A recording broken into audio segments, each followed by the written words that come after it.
À l'heure actuelle, de nombreux propriétaires qui ont acheté un SUV neuf l'an dernier se retrouvent bloqués dans des ateliers, avec des boîtes de vitesse hors service avant même d'atteindre 20 000 km, et des marques qui ne répondent plus comme elles le faisaient autrefois. Et non, ce n'est pas un hasard. En 2026, le prix n'est plus un gage de qualité. Pire encore, plusieurs des SUV les plus chers du marché figurent aujourd'hui parmi les moins fiables. C'est pour cette raison que, dans cette vidéo, je vais être très direct avec toi. Je vais te présenter les 8 SUV qui valent réellement l'achat cette année.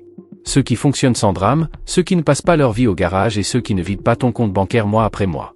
Et oui, je te dirai aussi lesquels éviter absolument, même s'ils sont présentés comme les meilleures options de leur catégorie. Reste bien jusqu'au bout, car le SUV classé numéro 1 est celui que personne n'anticipe. Il coûte 1 000 € de moins que ses rivaux directs, et selon les retours des propriétaires comme des spécialistes, il se montre plus fiable que de nombreux modèles Toyota. Pense à t'abonner à la chaîne, ici, on partage chaque semaine des recommandations concrètes pour acheter intelligemment et éviter les mauvaises surprises. Avant d'aller plus loin, il faut poser les bases pour 2026. Première règle, oublie totalement ce que tu pensais savoir il y a 5 ans. Des marques autrefois réputées solides accumulent aujourd'hui les problèmes, tandis que d'autres, longtemps sous-estimées, font désormais beaucoup mieux.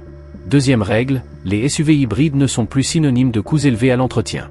Dans bien des situations, ils reviennent même moins cher que les versions à essence classique. Troisième règle, la taille ne fait plus la loi. Un grand SUV mal conçu peut devenir un gouffre, aussi bien à la pompe qu'au moment des réparations. Avec ces règles bien en tête, on peut entrer dans le vif du sujet. Voici donc les 8 meilleurs SUV à acheter en 2026. Numéro 8, le Dacia Duster version 2026.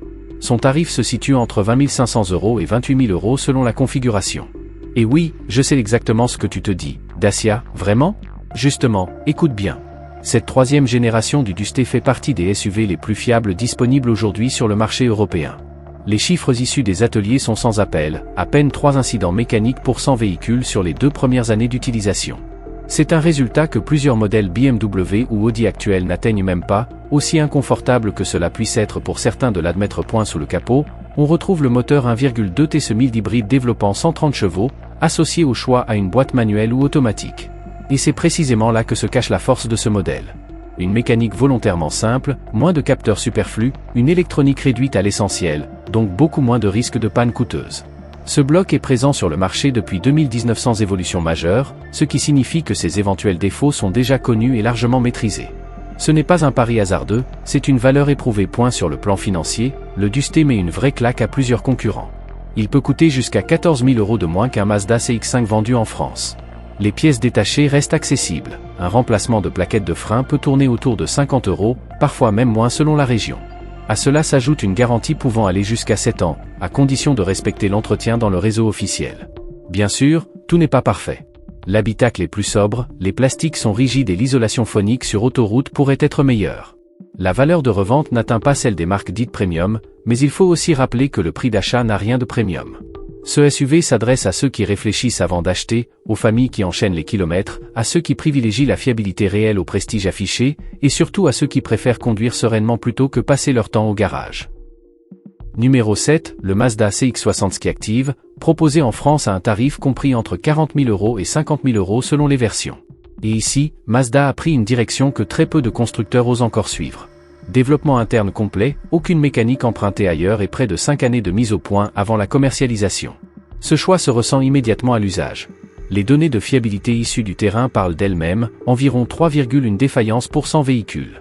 Pour un SUV hybride rechargeable, c'est tout simplement remarquable. Sur le plan technique, on retrouve un moteur essence 2,5 litres associé à un bloc électrique, pour une puissance cumulée de 327 chevaux. En utilisation électrique seule, l'autonomie peut atteindre jusqu'à 63 km. Lorsque le véhicule est régulièrement rechargé, la consommation réelle tourne autour de 5,8 litres au 100 km.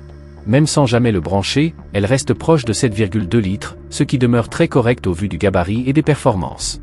Mais là où ce Mazda frappe fort, c'est sur la perception de qualité.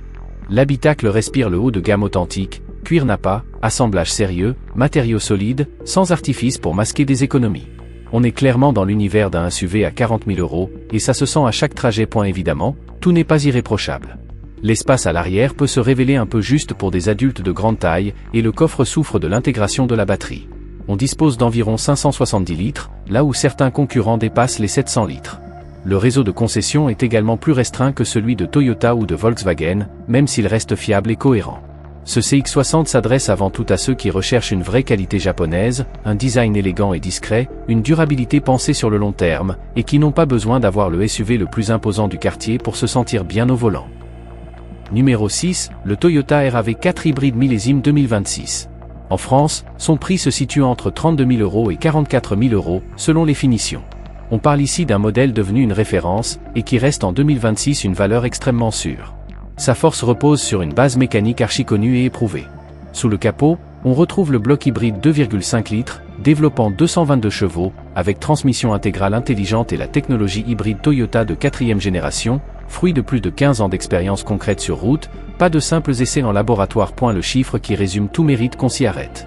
Le RAV4 hybride affiche un taux de survie de 94,7% après 10 ans d'utilisation. En clair, sur 100 véhicules vendus, 94 roulent encore une décennie plus tard. Dans l'industrie automobile actuelle, c'est presque irréel. Côté consommation, les données réelles en usage mixte tournent entre 5,4 et 6,1 litres au 100 km, sans recharge, sans contrainte. La batterie hybride est couverte par une garantie de 10 ans, et dans les ateliers Toyota, ces modèles passent rarement pour des problèmes sérieux. Sur le marché de l'occasion, il est redoutable. Après 3 ans, il conserve près de 70% de sa valeur, là où un Volkswagen Tiguan équivalent dépasse à peine les 52%. Évidemment, tout n'est pas spectaculaire. Le comportement routier manque de passion, l'expérience de conduite reste très sage. L'écran central fait le travail sans impressionner, et l'équipement de série peut sembler un peu mesuré au regard du tarif. Mais ce SUV ne cherche pas à séduire par le divertissement. Il s'adresse à ceux qui veulent acheter une voiture et ne plus y penser pendant 15 ans. Si ton objectif absolu est d'éviter les soucis, les pannes et les mauvaises surprises, le RAV4 hybride continue de définir la norme à suivre. Numéro 5, le Kia Sportage version 2026, affiché en France entre 28 000 € et 40 000 € selon les finitions. Et fais bien attention à ce point, car Kia ne joue plus le rôle de l'alternative bon marché. En 2026, le Sportage affronte sans complexe les SUV allemands et japonais installés de longue date.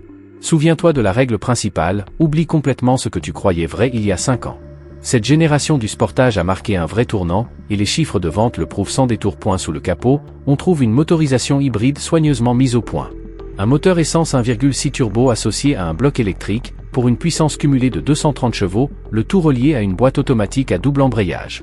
Le résultat est convaincant, des accélérations franches, des reprises immédiates et une consommation maîtrisée. En usage mixte réel, on tourne autour de 6,2 litres au 100 km. Côté fiabilité, les données sont parlantes, environ 2,8 pannes pour 100 véhicules sur 3 ans, un score supérieur à celui de Volkswagen et même de Ford. Le secret se trouve dans la production. Ce Sportage est assemblé en Slovaquie, dans l'une des usines les plus modernes d'Europe, avec des standards de contrôle plus stricts que ceux appliqués par de nombreuses marques dites premium. Les points forts s'accumulent rapidement. La garantie atteint 7 ans ou 150 000 km, ce qui reste la meilleure couverture du marché. L'équipement de série est particulièrement généreux, double écran incurvé de 12,3 pouces, recharge sans fil pour smartphone, siège ventilé, et un espace intérieur très bien exploité. Le coffre offre 592 litres, et grimpe jusqu'à 1780 litres une fois les sièges rabattus. Bien sûr, il y a quelques compromis. La suspension peut sembler un peu ferme en circulation urbaine, la valeur de revente reste inférieure à celle de Toyota avec environ 61% conservé après 3 ans, et certains plastiques rappellent que l'on n'est pas sur un SUV à 50 000 €.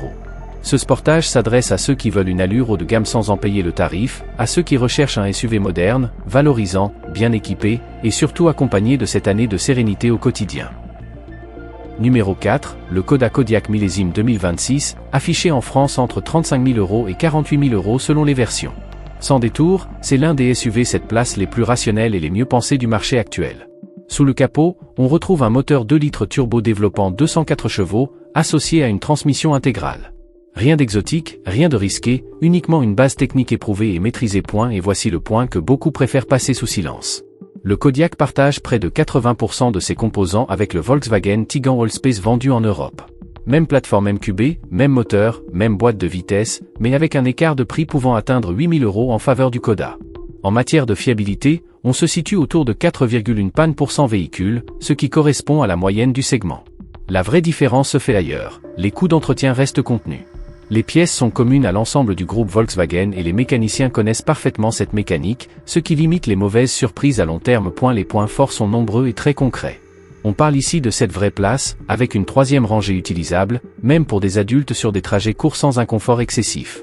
Le coffre est impressionnant, 910 litres en configuration 5 places, et encore 340 litres lorsque les 7 sièges sont occupés. L'équipement est généreux dès les finitions d'entrée de gamme, là où certaines options coûteuses chez Volkswagen sont ici incluses de série.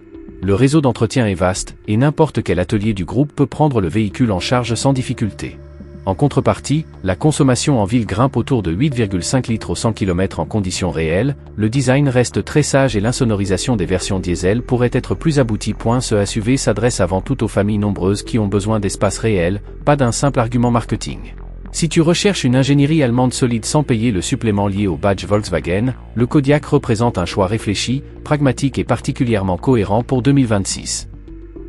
Numéro 3, le Hyundai Tucson hybride version 2026, proposé sur le marché français entre 32 000 € et 40 000 € selon les finitions. C'est le SUV qui grignote discrètement des parts de marché à Nissan et Ford partout en Europe, sans tapage marketing. Sous le capot, on retrouve un moteur 1,6 turbo GDI hybride, délivrant 230 chevaux, associé à une boîte automatique à 6 rapports. Le comportement est fluide, progressif, sans à-coups ni réaction brusque. Ce n'est pas un modèle pensé pour la sportivité, mais pour la régularité, le confort et une conduite apaisante au quotidien. Le point déterminant se trouve dans la technologie hybride elle-même. Depuis 2025, Hyundai équipe ses modèles hybrides de batterie LFP, connus pour leur meilleure résistance dans le temps par rapport aux batteries lithium traditionnelles. Elles supportent mieux les cycles répétés et se dégradent plus lentement avec un usage quotidien. Le résultat est très parlant sur le terrain, environ 2,6 incidents pour 100 véhicules. Et détail important, près de 80% de ces incidents concernent de petits soucis électroniques, sans impact mécanique sérieux. Autrement dit, très peu de problèmes lourds ou coûteux. Les points forts confirment cette impression de tranquillité. La garantie est solide, avec 5 ans de couverture pour le véhicule et 8 ans pour la batterie hybride. La dotation technologique est concrète et utile, assistant de stationnement à distance, caméra 360 degrés de série, aide à la conduite complète et bien calibrée. En usage mixte réel, la consommation tourne autour de 5,9 litres au 100 km. Le confort de suspension est même supérieur à celui du Sportage, avec un amortissement plus équilibré, ce qui se ressent clairement sur les longs trajets. Bien sûr, tout n'est pas parfait. L'écran tactile demande un temps d'adaptation à cause de menus parfois peu intuitifs au départ. Le coffre reste correct sans se démarquer, avec environ 600 litres disponibles. La valeur de revente est bonne, mais inférieure à celle de Toyota, autour de 63% après 3 ans. Ce Tucson hybride s'adresse à ceux qui recherchent un design distinctif, une technologie actuelle et une vraie sérénité d'usage, sans payer le tarif des marques premium. Si tu privilégies la garantie, la douceur de conduite et une fiabilité cohérente sur le long terme, ce Hyundai représente un choix particulièrement judicieux pour 2026. Numéro 2, le Honda CR-V hybride version 2026, affiché en France dans une fourchette comprise entre 35 000 € et 50 000 €. Sans forcer le trait, on parle ici de l'un des SUV les plus sous-estimés du marché européen. Sous le capot, on trouve un système hybride basé sur un moteur 2 litres développant 184 chevaux. Mais la vraie histoire ne se lit pas sur la fiche technique, elle se ressent à la conduite. Honda n'utilise pas une architecture hybride classique. Dans ce système, ce sont les moteurs électriques qui entraînent les roues la majorité du temps, tandis que le moteur thermique sert surtout de générateur et n'intervient directement qu'à vitesse stabilisée sur autoroute. Concrètement, tu conduis un véhicule très proche d'un électrique, mais sans l'angoisse de la recharge. Dans la réalité, cela se traduit par une consommation moyenne d'environ 5,3 litres au 100 km pour un SUV de près de 4,7 mètres de long. Ce n'est pas un argument publicitaire, c'est le résultat d'une ingénierie japonaise réfléchie et éprouvée. Les chiffres de fiabilité confirment cette approche, on observe environ 1,9 incidents pour 100 véhicules. Oui, ce chiffre est réel, et dans ce classement, seul Lexus fait légèrement mieux. On est clairement sur l'un des systèmes hybrides les plus aboutis disponibles hors segment premium. Les qualités s'accumulent rapidement. L'habitacle fait référence dans la catégorie, avec un espace généreux à toutes les places et un coffre d'environ 590 litres, très facile à exploiter au quotidien. La conduite est douce, silencieuse, parfaitement filtrée, avec une sensation de raffinement supérieure à ce que le positionnement tarifaire pourrait laisser penser. La garantie est cohérente avec cette philosophie, avec 5 ans pour le véhicule et 5 années supplémentaires pour la batterie hybride. Évidemment, il existe quelques compromis. Le design extérieur reste très sage, presque trop discret pour certains, et le réseau de concessions Honda est moins dense que celui de Toyota. Le prix peut aussi sembler élevé à ceux qui achètent avant tout un logo. Ce CR-V hybride s'adresse avant tout à un conducteur qui comprend la mécanique, qui recherche une efficacité concrète et une fiabilité durable plutôt qu'une image statutaire. Si tu sais ce que vaut Honda sur le long terme et que tu n'as pas besoin d'afficher une marque allemande pour te rassurer, ce SUV représente l'un des choix les plus intelligents et rationnels à faire en 2026. Et maintenant, accroche-toi, parce qu'on arrive au sommet. Voici le SUV que je choisirais personnellement avec mon propre argent en 2026. Le Mazda CX-5 millésime 2026, proposé en France entre 32 000 € et 45 000 € selon les versions. C'est là que beaucoup se trompent. Ce n'est pas le plus bourré de gadgets, ce n'est pas le plus imposant, ce n'est pas non plus le moins cher du marché. Mais c'est celui qui trouve le meilleur équilibre global. Mazda propose ici des motorisations 2,5 ski ActiveG atmosphérique de 194 chevaux, ou une version mild hybride, avec transmission intégrale disponible selon les finitions. La vraie différence se ressent dans le réglage du châssis. La suspension est tout simplement la plus aboutie du segment. Tout au long de l'année, nous l'avons recommandé à des conducteurs exigeants, et aucun n'est revenu avec des problèmes sérieux ou des regrets majeurs. Les chiffres confirment cette constance. On parle d'environ 2,1 défaillances pour 100 véhicules. Et le détail qui change tout, c'est que près de 90% de ces soucis restent mineurs, capteurs, mise à jour logicielle, petits ajustements. Aucun cas de panne mécanique lourde recensé sur des moteurs affichant moins de 150 000 km.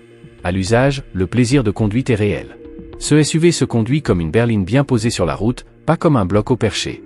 La direction est précise, le châssis inspire confiance, et le conducteur garde toujours la sensation de maîtriser la voiture, même sur route sinueuse. À l'intérieur, la qualité surprend souvent ceux qui viennent de marques premium. Les matériaux donnent une impression supérieure à celle d'un Audi Q3, sans exagération ni effet d'annonce. Le choix d'un moteur atmosphérique, sans turbo, réduit la complexité mécanique et limite les risques à long terme. La consommation reste cohérente pour ce niveau de prestation, autour de 7,8 litres au 100 km en usage mixte réel. Bien sûr, il y a des compromis. Il n'existe pas encore de version hybride complète, seulement une hybridation légère. Le coffre affiche 506 litres, le plus modeste de cette sélection. Et la technologie embarquée fait le travail sans chercher à impressionner autant que certains modèles coréens. Mais au final, ce CX-5 s'adresse à ceux qui privilégient la cohérence, la fiabilité concrète et le plaisir de conduite au quotidien. À ceux qui veulent un SUV bien conçu, durable, agréable à vivre, sans tomber dans la surenchère inutile. C'est précisément pour cette raison qu'en 2026, c'est celui-ci que je mettrai dans mon garage. À qui s'adresse ce choix? À celui qui aime vraiment conduire, mais qui a besoin d'un véhicule pratique au quotidien. Si tu privilégies la qualité de fabrication, la fiabilité sur le long terme et les sensations authentiques au volant plutôt que des écrans géants et des gadgets inutiles, alors ce SUV est clairement fait pour toi. Maintenant, reste bien attentif, car il est temps de parler des modèles qu'il vaut mieux laisser de côté en 2026, même s'ils sont très présents en concession. Le Volkswagen Tiguan millésime 2026 cumule encore des soucis récurrents liés à la boîte DSG. Hors garantie, certaines réparations peuvent facilement atteindre entre 2 000 et 4 000 €, ce qui change totalement l'équation à long terme. Mieux vaut également éviter le Nissan Qashqai, notamment avec le moteur 1,3, dont l'historique de problèmes de turbocompresseur est bien documenté. La marque n'offre plus aujourd'hui la sérénité mécanique qui faisait autrefois sa réputation. Même prudence avec le Peugeot 3008, dont les soucis électroniques sont fréquents, en particulier au niveau du système multimédia et des écrans, avec des dysfonctionnements répétés. Enfin, le Jeep Compass affiche des statistiques très préoccupantes, avec environ 9,2 incidents pour 100 véhicules, une fiabilité globale faible et une valeur de revente particulièrement décevante. Le marché de l'occasion. Pour résumer simplement et t'aider à choisir sans te tromper, si ton budget est serré, le Dacia Duster reste l'option la plus rationnelle. Si tu recherches une tranquillité totale sur le très long terme, le Toyota RAV4 hybride reste la référence, capable de t'accompagner sereinement pendant 15 ans. Si tu as besoin de cette place, le Škoda Kodiaq offre le meilleur compromis entre espace réel et prix maîtrisé. Si la technologie moderne et la garantie sont prioritaire pour toi, le Hyundai Tucson hybride est un choix cohérent et rassurant. Et si le plaisir de conduite passe avant tout, le Mazda CX-5 reste le plus gratifiant à prendre en main dans cette catégorie. Voici maintenant le conseil final, celui qui peut réellement te faire économiser une somme importante. Évite l'achat neuf en concession. Oriente-toi vers un véhicule d'occasion récente, âgé de 6 à 18 mois, via des plateformes fiables. Un SUV neuf perd en moyenne entre 25 et 30% de sa valeur dès la première année. Autant profiter de cette décote.